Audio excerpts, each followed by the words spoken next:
right, now that you have 12 equal sections, we are ready to start making a really cool design that we can use for our color wheel, because I want you guys to be creative and I want you to think of some kind of really amazing pattern that you can create on here. Obviously, we are going to need to label the colors at some point, but I think let's draw our pattern first, and then we can label the colors and paint it, and we're just going to have a really cool looking color wheel. I think you guys are going to super love this. Okay. Normally, I would say at this point, let's get out our compass. Let's draw some circles, some concentric circles, and then we can use those circles to create some fancy geometric designs. But you guys don't have compasses. Well, probably all of you don't have a compass anyways, and I can't really check them out to you. So we're gonna do the next best thing.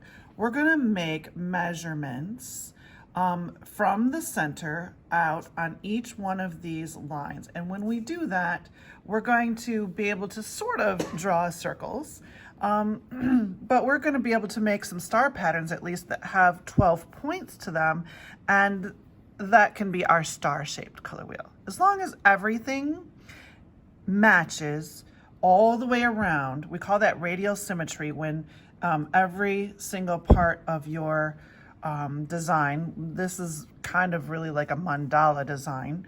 Every part, every section of your mandala matches all the other sections exactly, or every other one matches. So this one matches this one, matches this one. So we can do 6 of them that match, and then the other 6 would also match, but they could be different from each other. But we're gonna start out by making the exact same measurements. I'm gonna use my little ruler.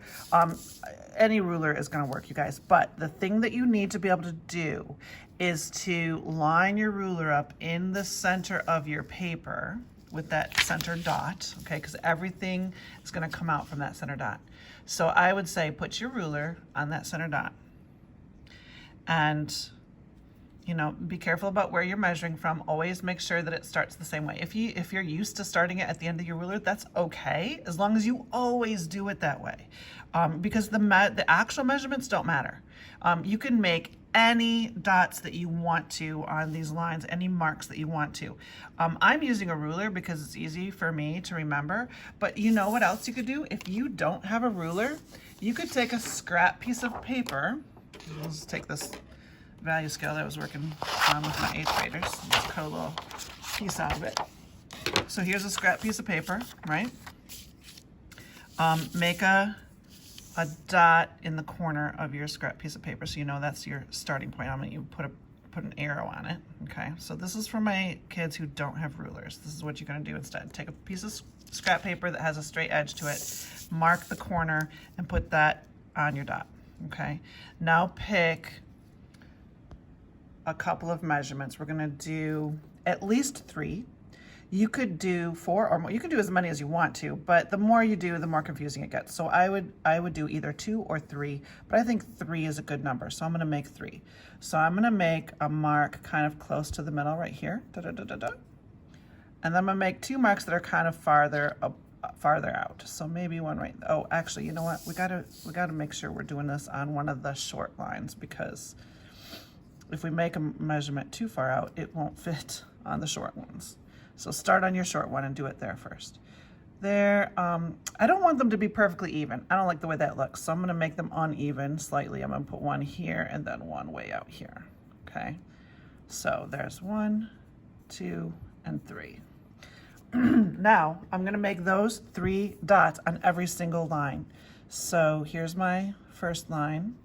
I'm gonna make it there, there, and there. Okay.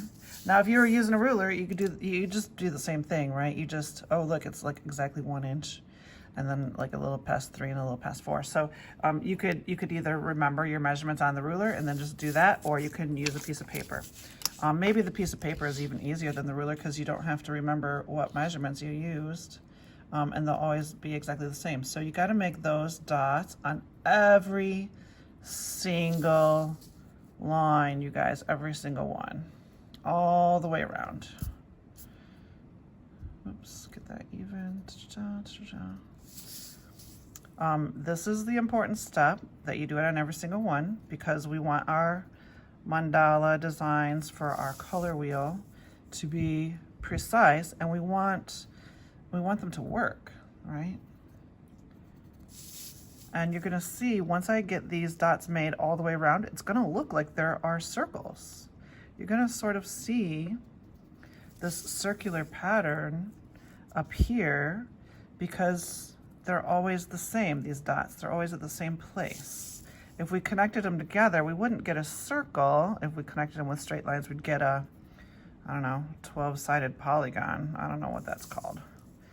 I know an 8-sided polygon is an octagon, and I know the smaller ones, but the bigger ones, I don't know all the names. I'm sorry about the wiggle of my camera. This desk that it's attached to is not the most sturdiest thing.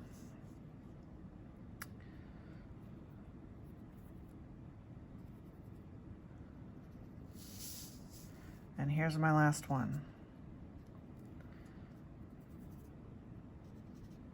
Okay, there you go. Look at that. Woohoo! I mean, hopefully you guys can at least see the small one, right? That looks like a circle. Hopefully the big ones do too. Now, the fun part, we can connect these dots to each other and make a pattern as long as we always do it the same way. Everything you do once, you got to repeat it again 11 more times so that you get 12 of everything. Or at least 6, because you can do every other one, right? And then that would also work. So what you're going to do is you're going to pick one of your dots from this line and pick a different dot from that line, and you connect them together. So if we connect the very outside one with the very inside one, we're going to get a really pointy looking star shape. If we connect it just from there to there, it's going to be kind of a flatter star shape.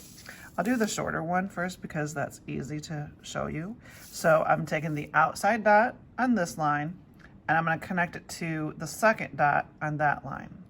So the number 3 with the number 2, like that. I'm going to draw that line. Now I'm going to show you how to do every other one first. Okay, so we're going to skip this one. Does that work? Yeah, that'll work. Skip this one and go to this one.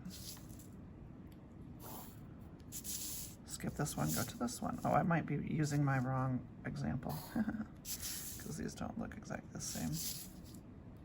Maybe not, maybe it'll work. I think my middle section is a little wider than my other 2 sections, so I probably didn't measure very good when I made this one. Okay, see what that looks like? Every other one. Now, to go back the other way, I'm going to connect this one down to that one. And you're going to see this kind of a cool pattern start to appear. Now you can certainly connect you can repeat it on every section, and then you'd get a different kind of looking star pattern. You'd get one that kind of overlaps. So this one doesn't overlap, it just kind of creates that cool thing. But watch what happens if I do it on every single one. I'll do a different line. So I'll connect this outside one to the inside one. Actually, maybe I'll do this one. I'll do the second one to the inside one. But I'm not going to skip anything this time. I'm going to do every single one.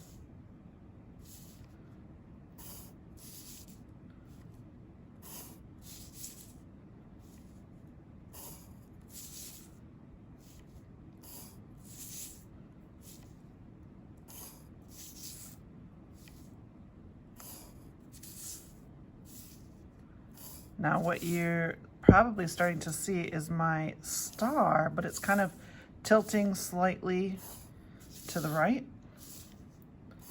And then what I can do is I can go back the other way. So now, I connected those all, and they all kind of look like they're tilting to the right. Now I can go the other way and cross over those lines. So I'm still connecting this second dot with that first dot. The same 2 dots are what I'm connecting. I gotta try not to get confused by my other star pattern out there. Always make sure it's the same dots that you're connecting. But see what happens when I go both ways like this is now I get this kind of overlapping star pattern. And it creates even a new star in the middle too. They don't always create stars. Sometimes it's other kinds of things, but everything will vary depending on how far apart you make your dots, how often you connect them with each other. You can connect them in very complicated ways, like instead of connecting this one to the next one, you could skip one. You could say, okay, I'm gonna connect this outside, or this outside dot, and I'm gonna skip this line and go over here, and I'm gonna connect it to that one. I could go from here to there. And then I'd have to do that on all of them. And it makes this kind of cool, like mess with your mind pattern. So if you want to try something complicated, you could try that too. But we definitely want to work on making an original, creative pattern by using a ruler and some points of interest that we create by measuring the same points all the way around.